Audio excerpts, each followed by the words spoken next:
Welcome to the I'm Book podcast. I'm April Lauria, and this is the YouTube version of our podcast. To get the audio version, you can hop on over to Spotify or anywhere that you consume audio podcasts. We are going to jump into some really cool content, so stay tuned for our next guest. We look forward to connecting with you, and be sure to subscribe. And to start your author adventure, hop on over to o'learypublishing.com, where you can map out the entire process and see what writing a book would look like for you. Let's get started. Welcome back to the I'm Book podcast. I'm April O'Leary with O'Leary Publishing, and I am so excited. Today we have Dr. Angela, who's the founder of the Author Incubator, on with us. Welcome to the show, Dr. Angela. Thank you for having me. I'm excited to be here. So we were just talking about all the different types of writers that are out there and processes for writing and fiction and nonfiction and all of that kind of stuff. And so we're going to touch on a little bit of building your brand and about writing nonfiction. And so you've come up with a process to help business owners write effective books quickly, I understand. And so let's talk a little bit about that, because I think most people feel like writing a book has to take years and years of time and tons of effort and hours of agony. How can you simplify the process for people? Well, I think it all comes down to what is the purpose of the book. So if you were trying to win the Man Booker Prize or the Pulitzer Prize for journalism, I would not recommend what I'm about to share. The problem is that most entrepreneurs that want a book to build their brand, build their credibility, build their thought leadership, they are also thinking about everything they've heard about book writing. And they're imagining a cabin in Maine because they heard that's what Stephen King does. And they're imagining spending 2 years on research because that's what they've seen Brené Brown do. And they're imagining all these things, and they all get mushed together of what does it mean to be an author. So I want to offer a little liberation and say, there are lots of ways to be an author. At some point, someone asked me, what do you think of writing an ebook? I'm like, I don't really know what that is. Everything's an ebook. Like, it's just what you're just an author. If you write a book and you publish it, you're an author. Those are all the steps. And that might look like a 12-page children's book with the letters of the alphabet. And that might look like something that does take 2 or 3 years to do research and quantitative analysis. And those are good books too. I published my dissertation. It took me 5 years to write. But if you want to build your authority, and of course, that comes from the same root word as author. If you want to build your authority, you should write about what you talk about all the time. So that's the first tip. Now you need to organize those thoughts, but if you actually look back, there are probably 10 things that you always come back to saying.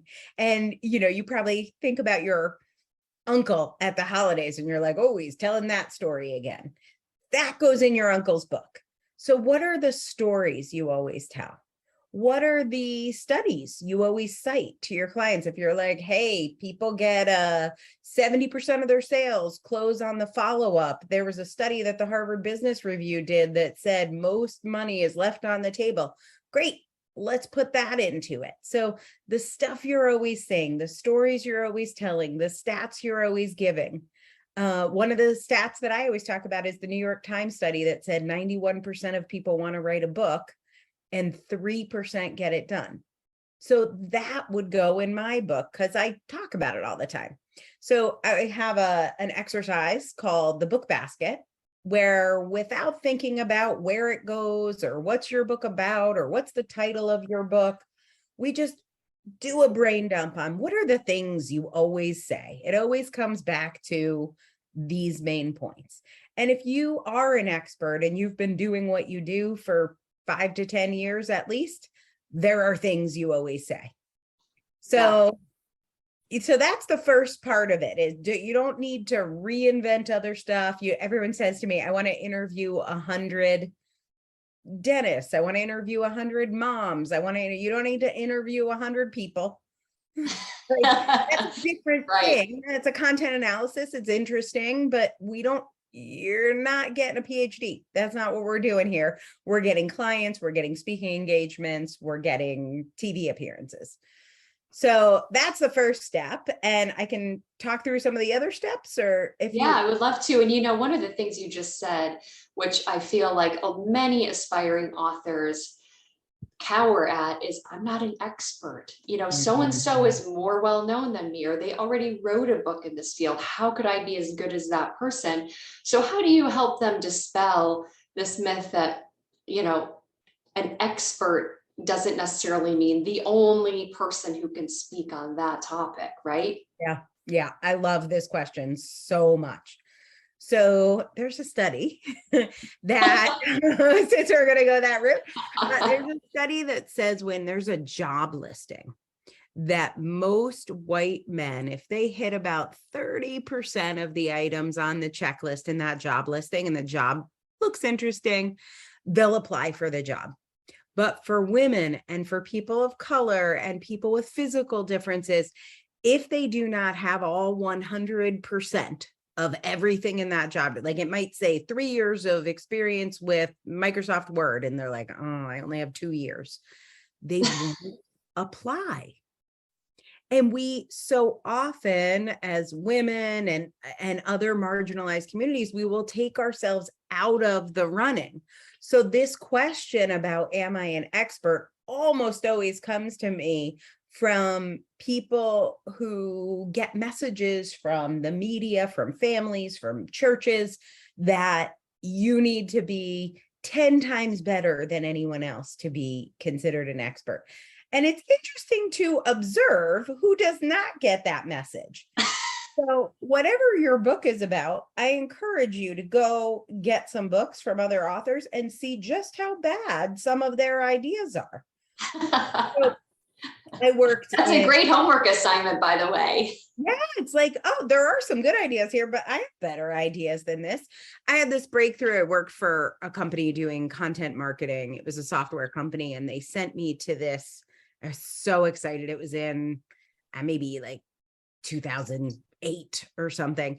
It was called the Word of Mouth Marketing Conference. And it was about this thing called social media. We didn't know what it was, but it was going to have word of mouth marketing in it. And I was so excited to go. And then everything the speaker said was what I had been doing. Like I had been doing blog marketing and developing authors to write custom blogs, and the company did video embedding. So we would put videos onto blogs. And we launched the same month as YouTube. YouTube did better than us. But I was already doing more than the speakers were. And the speakers were sharing these random ideas that I was like, I could give any of these speeches. So in my book, The Incubated Author, I say you have to anoint yourself as the expert.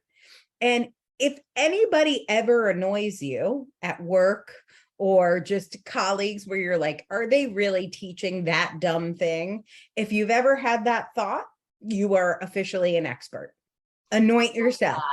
Because if you can critique anyone, that is the qualification. If you've got a critique for how someone organizes their bookshelf, you are officially an expert bookshelf organizer.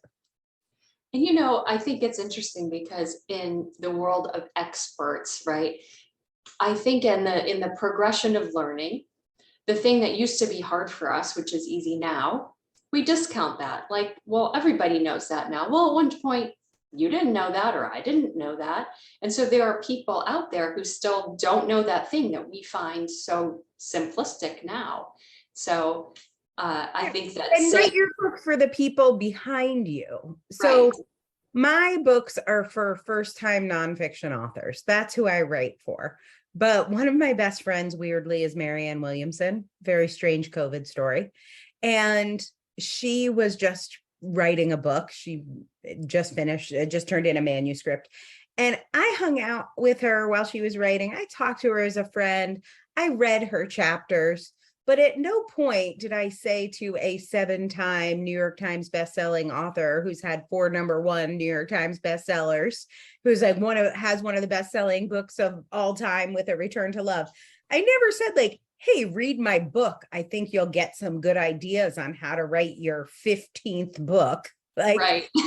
so my books are not for her. I don't think she should read them, but they are for someone out there who has never written a book. They're a mid-level marketing director. They really want to have their own consulting company, and they want to figure out a way to get their ideas on paper so they can be booked as a conference speaker and get clients. That's who my book is for. So have a specific targeted reader in mind when you write, and don't overshoot like what you aren't an expert on. You're not Right. teaching James Patterson how to write a book. Right. So, I love that. And it is thinking about your former self a lot of times and how you can help that former self. Like, I wish I would have had this book 10 years ago, for example, then write that book, because there are people where you were 10 years ago today, and you can help those people.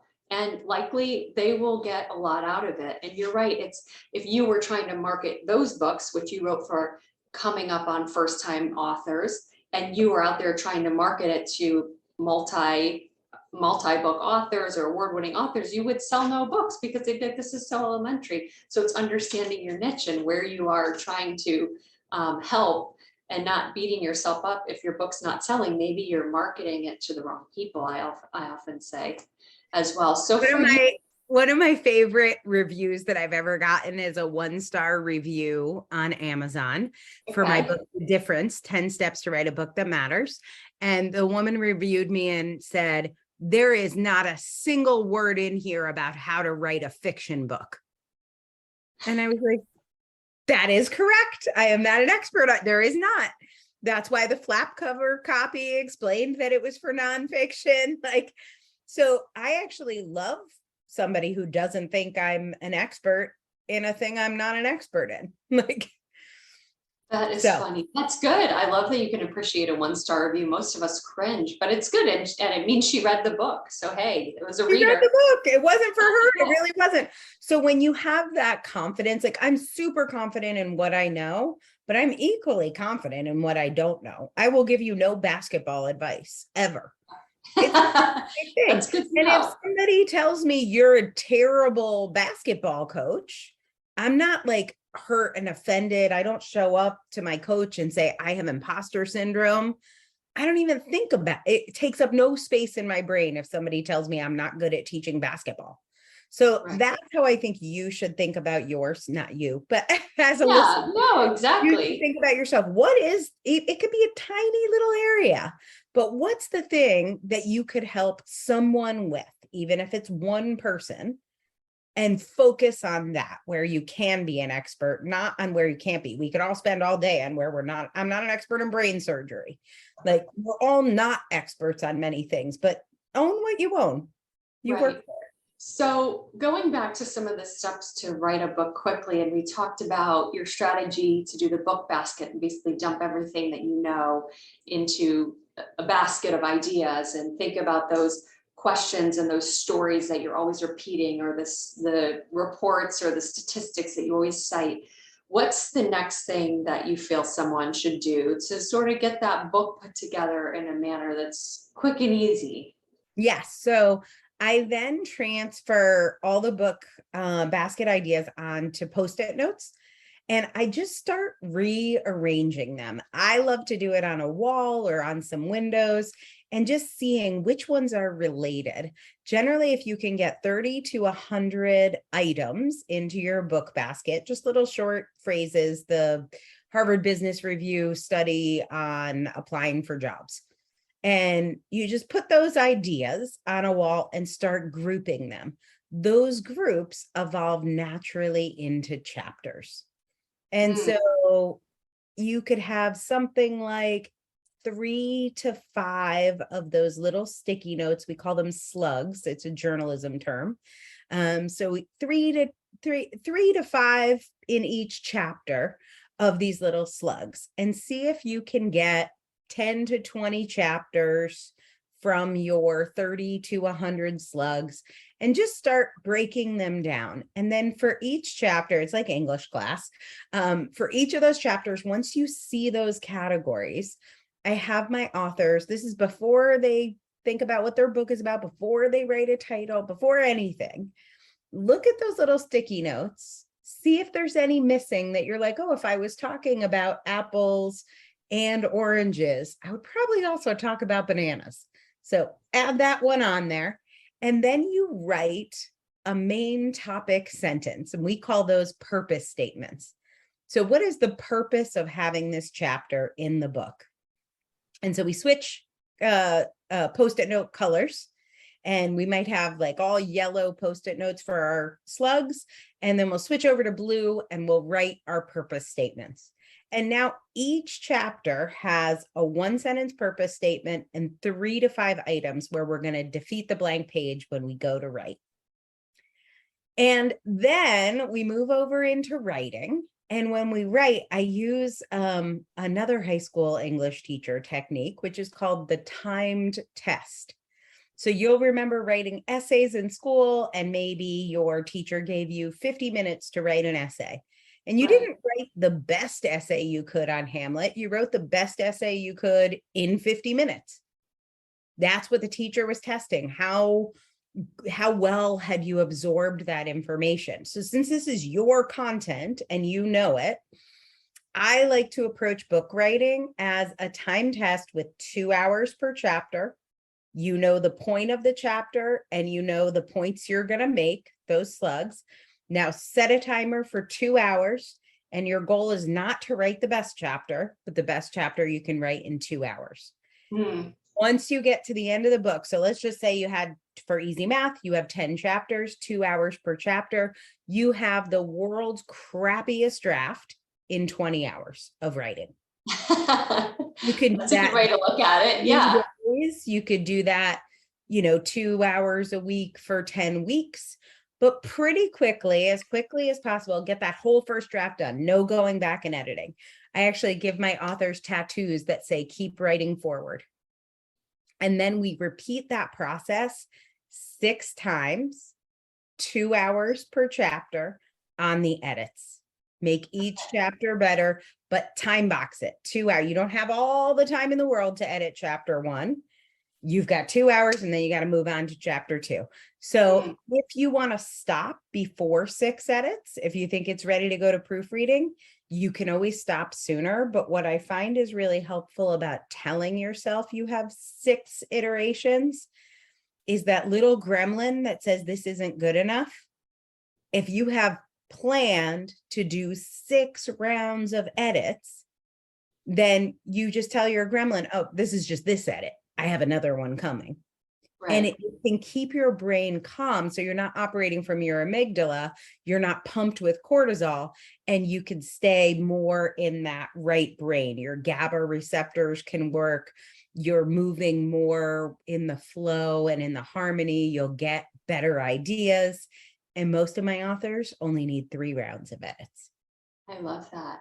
But right till the end, I'm like, if you need another round of edits, you'll just take another round of edits. Like if you need another round, you'll take another round. And it just calms the brain, and you can easily get your book done. We have many authors who do their first draft in 3 days, and they can get through all 6 rounds of edits in 8 weeks before we go to proofreading and design and all that stuff. Time boxing it, no more than 2 hours, get all the way to the end. And there's a bunch of science behind that, why that works both as a productivity strategy, but also a creativity strategy. I love it. And it makes it feel doable, because as you said, you're not looking at the computer with a blank screen and a bunch of jumbled ideas in your head. You know where you're going from the get-go. You've organized the ideas, you know what you're tackling. So in the process of going through these rounds of editing, are they doing their own editing? Or do they have an editor, a second set of eyes that are looking? What's your recommendation? With our process, they do their own editing first. They do their first draft first. So they get through that, what we call a shitty rough draft. Yeah. And then they get assigned an editor. And they do all those up to 6 revisions with their editor. So their editor reads the chapter, gives them feedback, gives them ideas, sends them a way to do it. Then they go spend 2 hours, send it back to their editor. And like I said, usually by the 3rd try, the editor's like, yep, we're done. This is good. Yeah. I love that. And, in the world of distractions, which we all live in now, where it's check the phone and I got to go grab some more water and oh, the dog is barking and oh, the phone rang, being able to say, I got to shut the world out for 2 hours and I'm setting the timer, that's how there are a lot of studies on flow and getting into that flow. And all of a sudden the time is up and all of your content is out. And it's a feeling of accomplishment. Like, as you said, if 91% of people want to write a book and only 3% do, why? Maybe it's Yeah, and because, I think one of the biggest mistakes people make is they write a chapter until that chapter is perfect. So they might spend 20 hours on a chapter. Then they move on to chapter 2. 20 hours later, they're a different person. They've gone to a different conference. They met you on a Facebook forum. They listened to this podcast. Now they have all new ideas. They write chapter 2 and they're like, now I got to go back and change chapter 1. I just realized this whole thing is going to have a bird theme throughout it. So then they finish chapter 2 and they go back to chapter 1 and spend another 20 hours on chapter 1. And then when they get to chapter 3, they come up with another idea. And then they're like, why am I even writing this book? right. And they've got 20 pages of a manuscript that's unfinished on their computer. Yeah. So you got to get through that first draft as fast as you can. The key to everything, Anne Lamott talks about it as a shitty first draft in her book, Bird by Bird. I hope you've read Bird by Bird. Yes. Amazing. If you are listening, you haven't read that one, just fall asleep to it. Get the audio book and just nap with it. It'll make you a better writer. But there's never, ever, ever been a book written, but been a book published that did not have a first draft. Getting to the end of that without, I recommend not having an editor on that first draft, so your voice really comes through. And then get an editor involved once you know what you're trying to say. Another hack I use for my authors, this one's super fun. Instead of writing the chapters in your first draft, imagine it as if you were telling your editor what in the future is going to be in this chapter. So in chapter 3, I'm going to say something about the price of tea in China. So I'm going to talk about China. I'm going to talk about tea. I'm going to talk about pricing.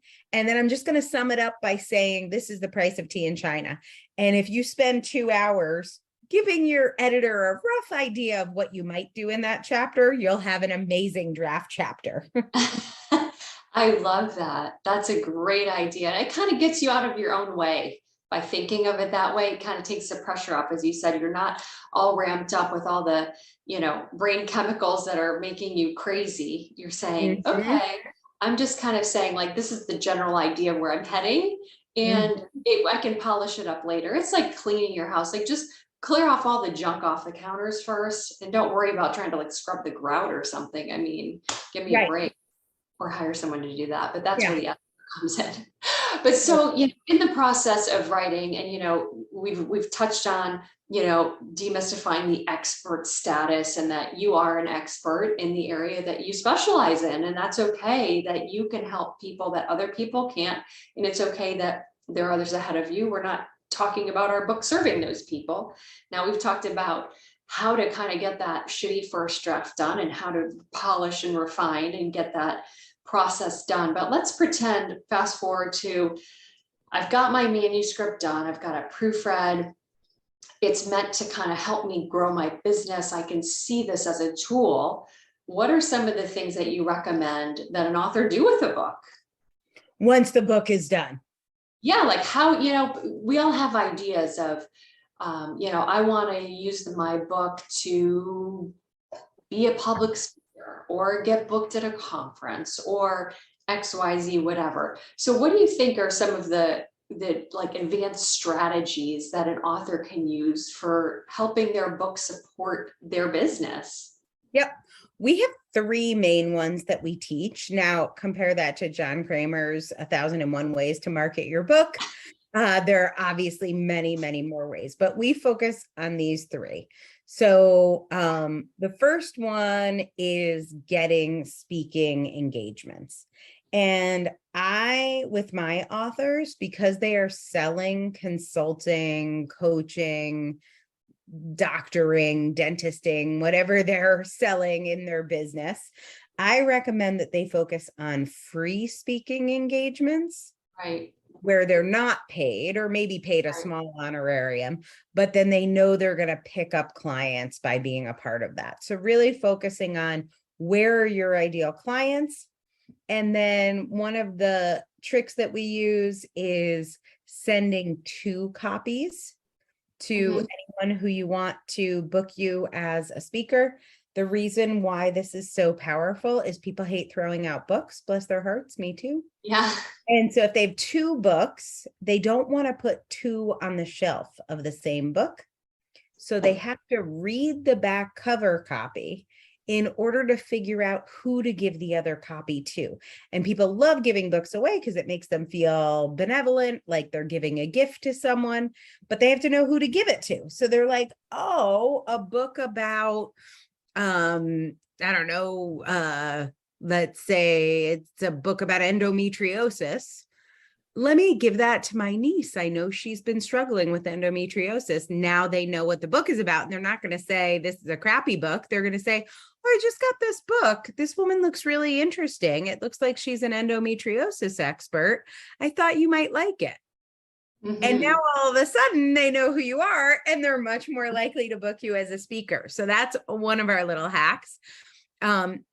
The other thing is setting the right expectations. So what a lot of authors do is they'll spend $300 or something to sign up for an online speakers bureau. As long as you expect to get no speaking engagements from that, and you would rather donate $300 to them rather than a charity, great.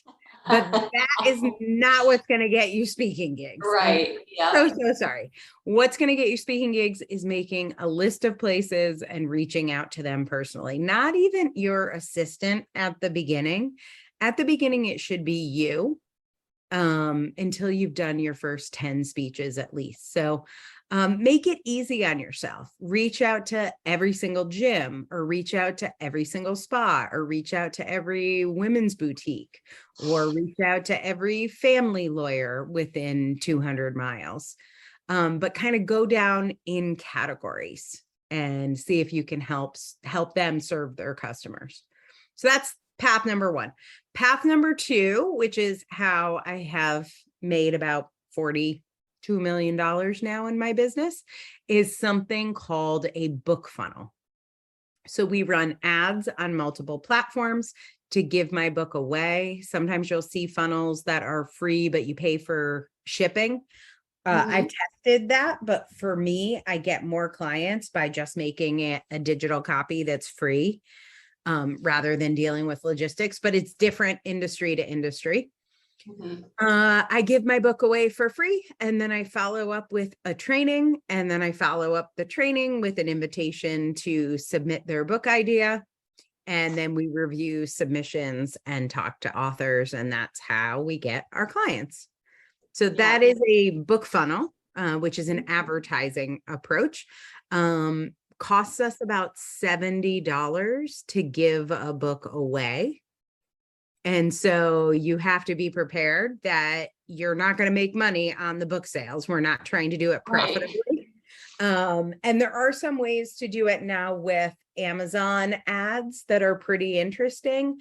So you can use that look inside feature and put your offer near the beginning, like your offer for the free class near the beginning. So when you run the ads on Amazon, sometimes people don't even buy the book. I drop my book price to 99 cents and I'll do like a countdown deal. I'll run 7 days of ads and then take people to the page. But a lot of times they'll just do look inside and see the free class. So I get more leads than book sales, Right. which is interesting. Yeah. And then our third path is the media path. And that's what I'm doing right now. So that's getting on podcasts and TV shows, news shows, and using your book. We create for all of our authors a one sheet with their bio, a description of their book, some questions a newscaster or podcaster can ask them.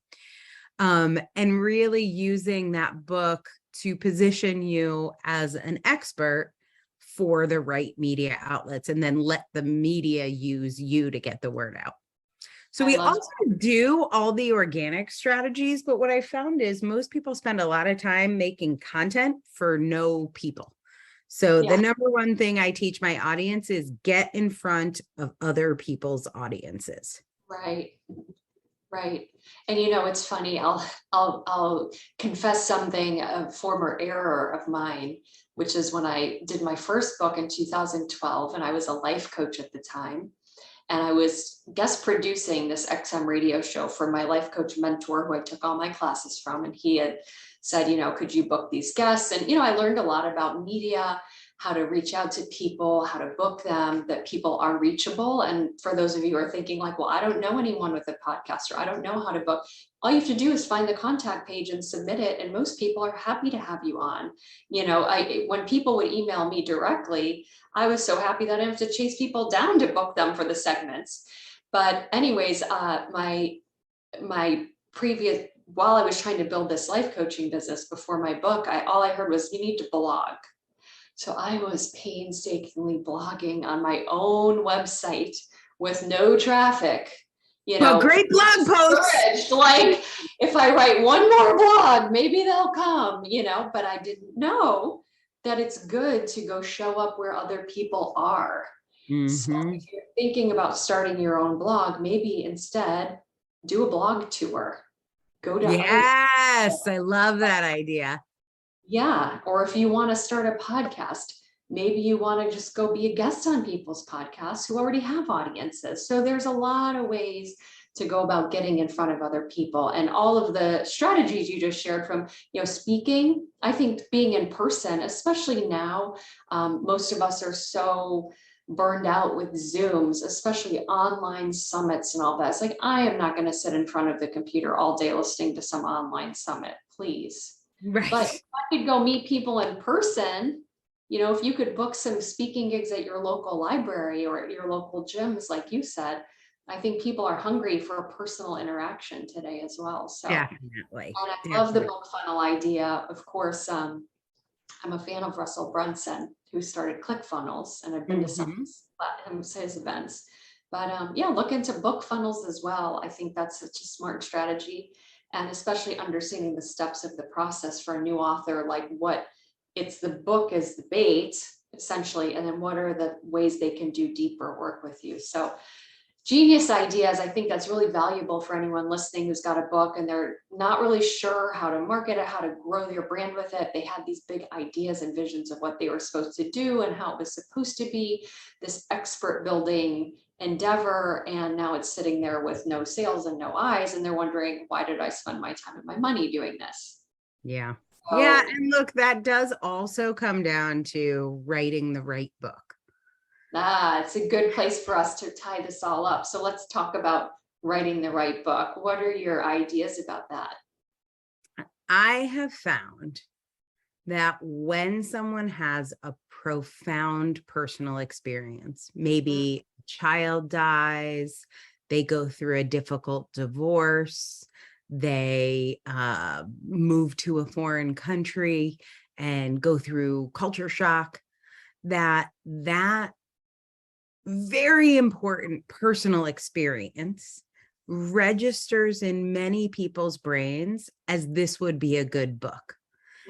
Somehow we've gotten in our culture when we tell a story, so then we moved here and that house had no roof and we had to move here, and we'll tell this harrowing story in our life as just like a little bit of small talk. Someone will say, you should write a book about that. Yeah. And we'll get it in our head. This is what I need to do. I need to tell my story about my terrible husband. I have many midlife crisis. Like, I left everything. I did ayahuasca in Tulum, and then I broke up with my husband. These are personal stories meant for journaling. Now, if this happened to Beyonce and she wanted to write it, we for sure could sell her book on any of these topics. But you, my friend, it's a no. So if you wrote a book about adopting a child or losing a parent or finding your North Star in the desert alone, any of my marketing ideas will not work, because those books are not designed to get you clients. They are designed as a personal, beautiful experience of catharsis. Your hero's journey matters. It's important. If you get value from writing about it, I encourage you to write about it. But now don't expect that you are going to have the results that Elizabeth Gilbert had with Eat, Pray, Love. Elizabeth Gilbert had 20 years of writing experience, and she was writing that as a piece of literature, very intentionally, and hit the lottery on top of it. So number one, you're not as good of a writer as she is. You don't have the experience she has, and you're not going to get it because you had a midlife crisis. And number two, you're not going to win the lottery. I mean, if you do, great, but let's not be upset if you don't. Let's be delighted if you do. So write a book that shows off your expertise and what you can do for someone else. Your personal journey can be in there for sure. It should be a chapter or paragraphs throughout, like 10 paragraphs maximum about you. People care about themselves, their problems, their business problems. Everyone is tuned into What's in It for Me radio, and not let me hear a story about some obscure person's difficult experience. Sorry to be the bearer of bad news there. That's what I got. Save me. Well, and you're right. We read for entertainment, which is all the fiction that people consume today, and for information to improve our lives. And so if the story about someone I don't know and their difficulties doesn't relate to me, if the author doesn't turn that around into now, how can I apply that for my own life, then I basically don't care. Unless you're an amazing writer, which sounds pretty selfish and self-centered, but time is the only thing that we have. And it's the way we choose to spend it is, I want to escape my life and be entertained and be, in that world of, fiction, like we've talked about, and reading Harry Potter or whatever, if that's your thing. Or, how am I going to improve my business? I don't want to hear about, how someone failed 18 times until they got their golden idea. I want to know, what are all the lessons you learned failing 18 times so I can avoid that, and then, not have to suffer so much. And I do think people fancy themselves writers. And so I will get submissions all the time that's I've been writing since I was 7 and my English teacher always told me I was a great writer. So if you are writing because you believe you are a good writer, I want you to take that very seriously. You should study. You should be writing regularly. Your first book should not be the first thing you write. You should submit short stories. You should submit to magazines. You should improve your craft by taking classes and workshops. If you are writing to get speaking engagements and clients, we can have editors clean that up. Yeah. But if you are writing as an art form, 10,000 hours, my friend, before you get to write a book. It's great. And just to reiterate earlier, it's relieving the pressure valve a little bit. Let the pressure rise off of your shoulders and say, I'm not looking to win the Pulitzer Prize. I'm just looking to get some speaking engagements and get some new clients and establish myself as a business leader in my industry or whatever. And let the editorial team do their work and clean it up. And you don't need to spend 10,000 hours taking writing classes and picking the exact right adverb, that is pointlessly not going to help you. So unless that is your career, if you are an artist, career, yes, I support that. But just don't think Elizabeth Gilbert didn't sit down one day, tell a story about her trip to Italy and Indonesia and India and make millions of dollars. She studied the craft of writing for decades. Yeah. So And that's Be where she is reasonable. where she is. Exactly. So let's just touch a little bit on the Author Incubator and what you do. And you've been in this for so long and you've got so much experience and so many authors who sing your praises. So what is really the driving force in this service behind the Author Incubator and what you do? Well, yeah. So I've been in publishing since 1994, coming up on 30 years. Insane, because I'm looking at you, I'm like, how did you start publishing when you were in high school? I mean, It was my senior year of college. I got a job for a New York Times bestselling author. It was my first job. And for 17 years, I just bounced from author to author through word of mouth. And then started the Author Incubator because I went to a memoir writing workshop with Martha Beck, who is my coach trainer. And there were 24 coaches and 3 presenters at that event. And to the 23 other coaches, other than me, plus 2 of the presenters, including Martha Beck, all hired me at that event. okay. And they begged me to teach them how I was generating hundreds of thousands of dollars in sales from books for my clients. So I was doing about 1,900 downloads of technology books from one of my clients. And so I taught these coaches how to get downloads of a book and turn them into leads like I was doing for my clients at the time. And I did it as a side hustle for 3 years. And then finally it took over my life and I didn't get fired, but I probably should have. I used that copier at work a lot, copied a lot of worksheets illegally. So what the Author Incubator does is we go from idea to bestseller. It is a true incubator. We spend 5 to 6 months with our authors working one-on-one. And we have a community as well, so they can meet other authors and partner with them and do events and book signings together. And we help them to figure out what is the right book that's going to get me the clients or the speaking engagements or the podcasts. Then we write it with them. We have editors, designers, proofreaders that have been with us for almost a decade at this point. And then we go into the marketing and we do all of the marketing for our authors. We get them that bestseller status. We help create their marketing materials with them. And and then launch them in the world as a best-selling author. So it's super fun. Boutique shop. We our editors usually everybody works with me, and then the editors do the line edit. So they'll work with about 5 authors at a time. We've got 4 editors on our team, and we try and keep it small and go deep and produce some really good books. So we're up to about 1,800 books now, which is amazing. That's amazing. Congratulations.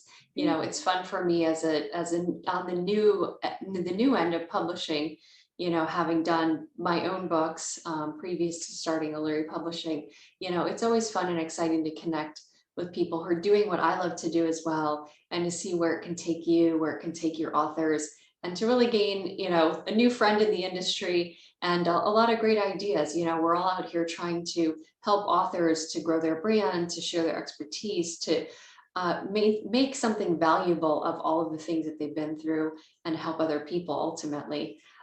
So it's been great to connect with you today. I encourage anyone who's listening to check out Dr. Angela and what she's doing at the Author Incubator, see if that's a place that you might fit in the publishing industry. I do believe that if you have a book in mind, there is a publisher for every author out there. You just have to kind of turn over a lot of stones and figure out what's the right fit for you. I love this point, April. And I think it's really important for listeners to really get this, that there is no one right way to publish. Just like we said before about there is no one right way to be an author. Like, I hope you won't be sad if I say this, but you are not the world's best author for illustrated children's books. Someone is going to be better than you out there at that. I have referred out plenty of children's books. Me too. I love having. Should I be publishing children's books? Right. So it's like there is a lid for every pot, and understanding those options. You know, there's a lot of the traditional publishers partner with what used to be vanity presses, where you can send your manuscript in with some money. You could literally publish the phone book. They will typeset it and lay it out. Like, that is a great option if you've got a good book strategy. If you don't have a strategy, you need a strategist. If you've got a great manuscript and had a great book coach, you need could be a hybrid publisher, or maybe you want to self-publish. It depends on your budget. It depends on your goals. If you just had a viral video on TikTok with 3 million subscribers, that's a great time to get a traditional deal. Sign it right now. Let's go. And so working with a literary agent could be a good fit. So there is no right or wrong way to do this, but if you are thinking about writing a book, it is your job to educate yourself on the options. So I try and do that. I love that you're out here doing that, because that's the key to people being happy. And I will tell you, most people are not happy with their publishing experience. Yes. And, one of the examples I use a lot around here on the show, especially, is, we're all familiar with buying a car. And we all know that when you go to a car lot, you got to understand what your budget is. You got to understand what kind of car you want. What kind of, do you want a small sports car? Do you want a big SUV? Do you have a bunch of kids and you need a minivan? If you have 5 kids, they're not going to sell you on a sports car because you need more room. So understand what it is you want, what your budget is, and then go shopping around and look at different car lots, different publisher websites, talk to the people who have worked with them, really understand, do you want to try to work with a literary agent to get that traditional deal? Do you want to just own the rights to your book where you can use it and structure the book funnel so you are using it to build your brand? It's a totally different experience, even though the vehicle, the book, is the same.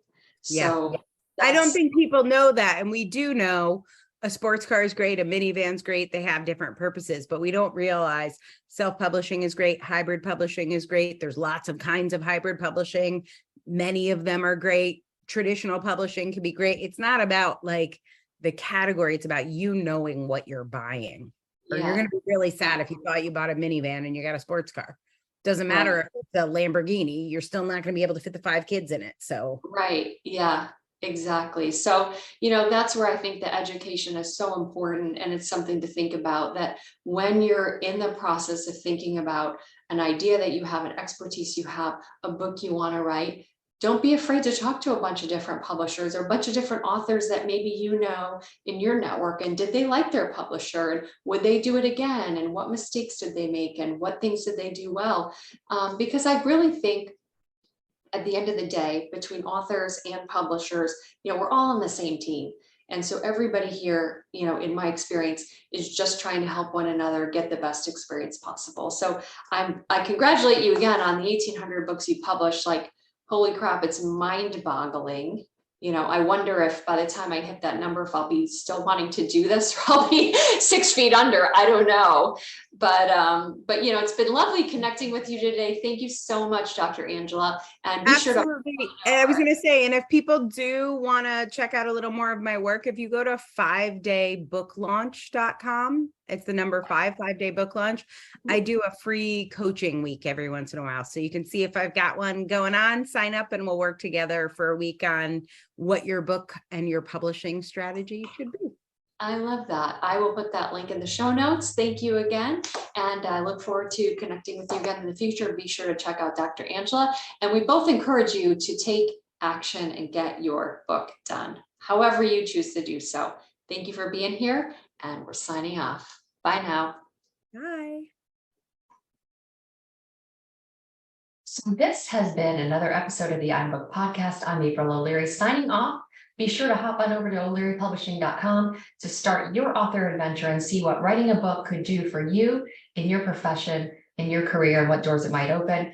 We thank our guests for being a part of the show today, and be sure to subscribe to podcasts here on YouTube. We look forward to serving you and helping you get your book out into the world.